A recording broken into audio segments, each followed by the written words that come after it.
Assalamualaikum warahmatullahi wabarakatuh. Perkenalkan, nama saya Tisha Maisa Saada. Saya dari Prodi Sejarah dan Peradaban Islam. Saya di sini akan sedikit menjelaskan tentang isu Komisi 4 DPR bakal sidak perusahaan tambang yang tak patuh reboisasi. Dilansir dari CNN Indonesia pada tanggal 11 bulan Desember 2024, Komisi 4 DPR RI, anggota Komisi 4 DPR RI dari fraksi Nasdem bernama Rajib mengatakan bahwa banyak sekali perusahaan tambang yang tidak mau melakukan reboisasi atau rehabilitasi terhadap hutan, terutama banyak terjadi di kawasan daerah aliran sungai atau DAS.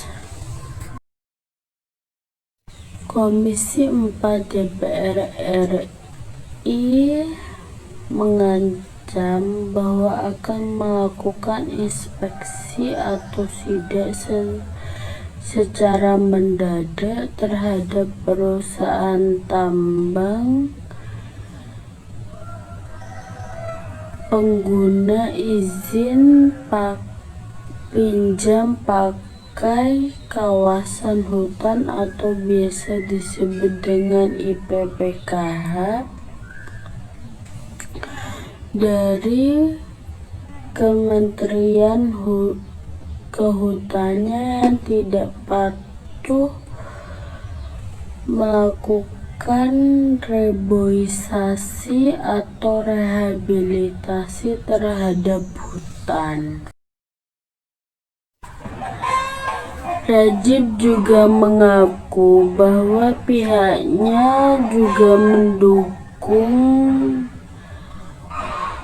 program pemerintahan Presiden Prabowo yang mengatakan bahwa akan melakukan reboisasi sekitar 12,7 juta hektar hutan di Indonesia yang rusak karena banyaknya penambangan ataupun penambangan liar. Rajib juga menantang Menteri Kehutanan yaitu Raja Juli Antoni untuk menindak perusahaan tambang nakal dan berani mencabut IPPKH yang tidak patuh untuk melakukan reboisasi. Tersebut sempat disampaikan oleh Rajib pada rapat Komisi 4 DPR RI. Hal itu dilakukan untuk mendukung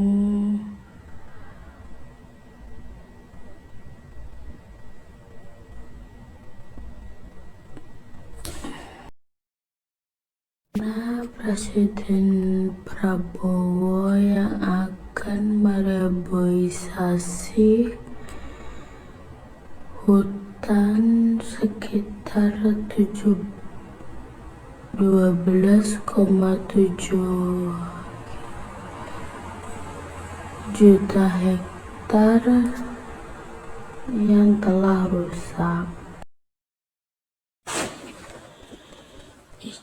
Isu selanjutnya saya angkat yaitu tentang komunikasi politik Islam. Buku Komunikasi Politik Islam membahas tentang komunikasi politik dalam konteks Islam di Indonesia. Istilah komunikasi politik dalam ilmu politik terbilang masih relatif baru. Namun, objek kajiannya sudah ada sejak lama.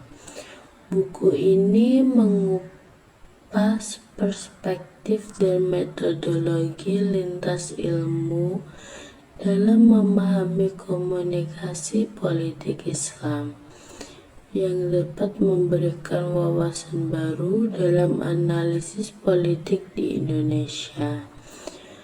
Dari kacamata ilmu politik, komunikasi politik Islam adalah kajian multidimensional yang mencakup aspek identitas politik, legitimasi kekuasaan, peran elit agama, penggunaan media, dan ideologi. Analisis kritis terhadap komunikasi politik Islam membantu memahami bagaimana agama digunakan untuk mengartikulasikan kepentingan politik, membentuk opini publik, dan memengaruhi kebijakan.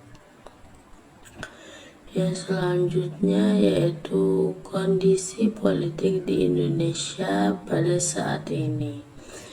Kondisi politik di Indonesia pada saat ini berada dalam fase transisi dengan tantangan dan harapan baru.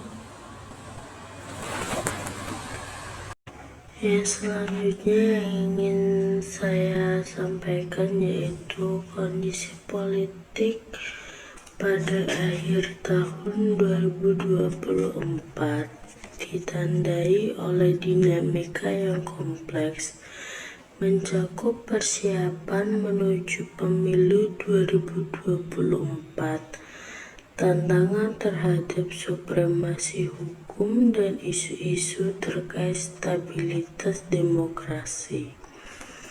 Indonesia saat ini tengah mengalami polikritis dengan munculnya berbagai masalah seperti penurunan nilai-nilai demokrasi, disrupsi digital, krisis lingkungan, dan merosotnya kesejahteraan ekonomi masyarakat.